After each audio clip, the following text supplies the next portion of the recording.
As a man thinketh, James Allen. अध्याय 7, प्रशांति। हिंदी ऑडियोबुक.com। मन की शांति ज्ञान का एक सुंदर मणि है। वह आत्मसंयम के लंबे और धैर्यपूर्ण प्रयत्न का नतीजा है। उसकी उपस्थिति परिपक्व अनुभव का और नियम व विचारों के उच्च ज्ञान व कार्यकलाप का चिन्ह है। हम उसी मात्रा में शांत होते हैं जितना हम विचार विकसित अस्तित्व के रूप में स्वयं को समझते हैं, क्योंकि ऐसा ज्ञान विचार के फलस्वरूप निश्चित ही दूसरों को समझने की क्षमता रखता है।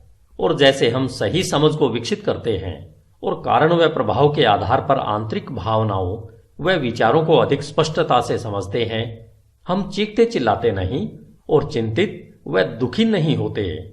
हम संतुलित, वचनबद्ध और शांत रहते हैं।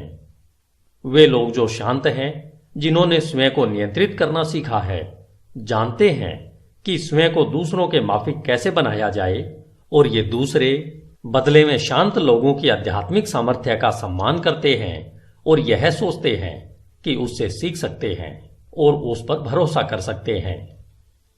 जितने अधिक प्रशांत हम बन जाते हैं, उतनी अधिक हमारी सफलता, हमारा प्रभाव व अच्छाई के लिए हमारा सामर्थ्य होता है।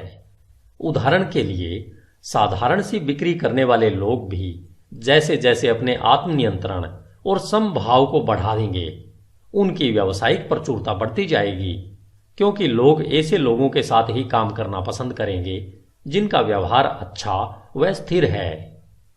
सशक्त और शांत लोगों को सदा सम्मान मिलता है, वह उनसे प्यार किया जाता है। वे प्यासी भूमि में छांव देने वाले पेड़ या फिर तूफान में पनाह देने वाली चट्टान की तरह होते हैं। शांत हृदय, मीठा स्वभाव व संतुलित जीवन किसे पसंद नहीं है। इससे कोई फर्क नहीं पड़ता कि वर्षा होती है या सूरज चमकता है, या इन आशीर्वादों को पाने वालों के जीवन में क्या परिवर्तन आते हैं। वे हरदम मधुर और शांत रहते हैं।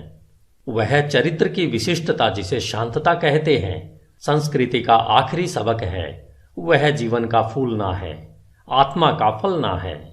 वह ज्ञान की तरह मूल्यवान है और उसकी सोने से भी ज्यादा कामना करनी चाहिए। हाँ, उत्कृष्ट सोने से भी ज्यादा।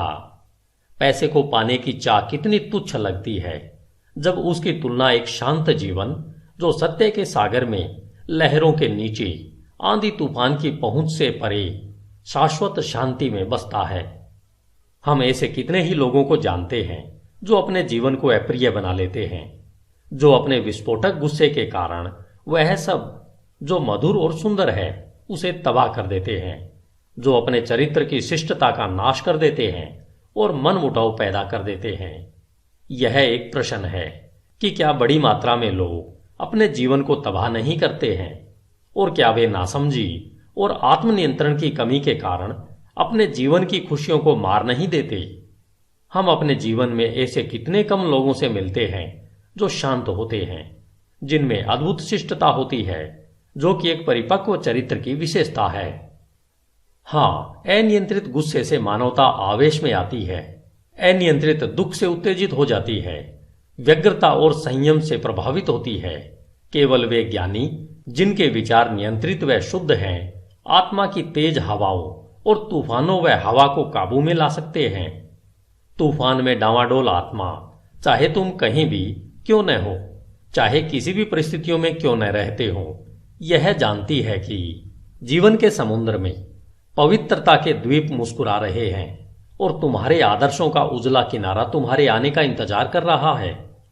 विचारों की पतवार को अपने हाथों में कसकर पकड़ कर रखो।